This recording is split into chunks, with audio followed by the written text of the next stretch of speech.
El conjunto de los números naturales ha sido muy usado por la humanidad desde tiempo atrás para contar elementos y realizar operaciones de cálculo sencillas. Los números naturales pueden representarse en una recta y realizando las operaciones de suma y de multiplicación, este conjunto es cerrado, ya que el resultado de dichas operaciones está contenido en el mismo conjunto. No obstante, si deseamos realizar, por ejemplo, la operación de resta, bajo ciertas circunstancias, el resultado deja de estar en dicho conjunto, y es por eso que existe una necesidad de un conjunto superior, que abarque también a los números negativos, lo que llamamos como números enteros. El conjunto de los números enteros incorpora los números negativos y el cero, cuyo descubrimiento, asociado al concepto de vacío, se atribuye a distintas civilizaciones de forma independiente a lo largo de la historia.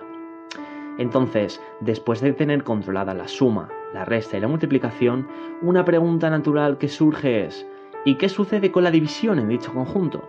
Pese a que algunos resultados pertenezcan a los números enteros, existen muchos otros que demandan un conjunto superior, los racionales. El término racional hace referencia a la propiedad más característica de dicho conjunto, el ratio entre dos números. Aunque los números racionales abarquen todo el espectro de los números enteros, podemos escoger un segmento para estudiar sus propiedades.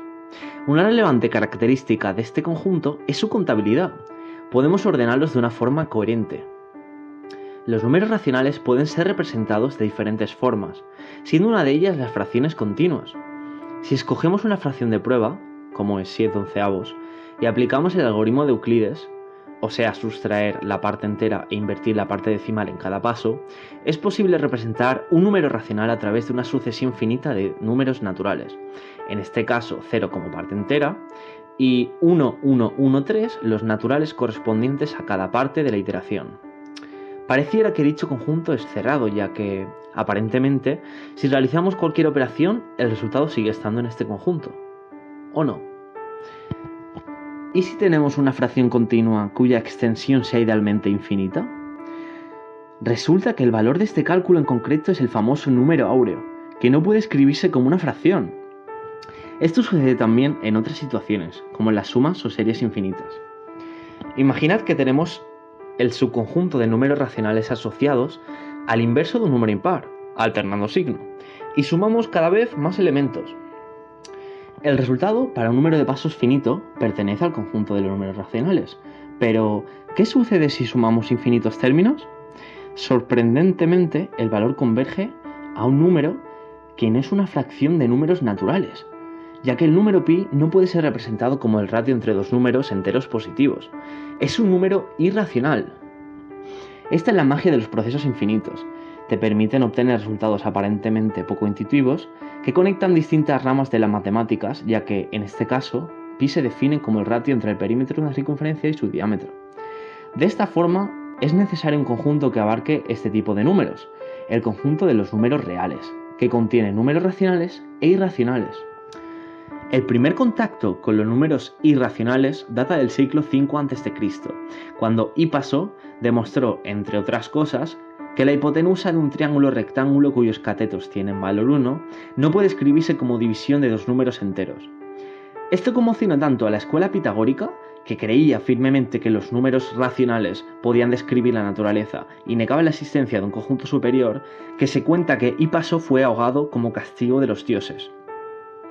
Ahora bien, si los números irracionales no pueden escribirse como una fracción, ¿cómo se representan? La respuesta es clara. No pueden escribirse de forma cerrada debido a que su infinita representación decimal no sigue ningún patrón fijo. Sin embargo, podemos obtener una aproximación arbitrariamente buena de diferentes formas. Una de ellas es a través de las fracciones continuas. El ejemplo por antonomasia es la raíz de 2. Partiendo de su expresión original y realizando unos pequeños cálculos, es posible llegar a una expresión que permita empezar un proceso iterativo. Para ello sustituimos repetidamente el valor explícito de este número en el lado derecho de la igualdad, para así conseguir la fracción continua deseada. Truncando el resultado, es posible acercarse cada vez más al valor original de un número irracional a través de los denominados convergentes. Consecuentemente, se puede decidir, según convenga, ¿Hasta qué decimal queremos aproximar un número irracional? Y de esta forma, la precisión con la que describimos este. Las fracciones continuas son conocidas por su gran eficiencia a la hora de aproximar números irracionales, es decir, aportan una cantidad relativamente alta de cifras decimales significativas con pocas iteraciones. Una vez sabemos cómo representar numéricamente los números reales, resta la gran pregunta: ¿es el conjunto de los reales definitivamente cerrado bajo las operaciones de suma, resta, multiplicación y división? La respuesta es, obviando la división por cero, que sí.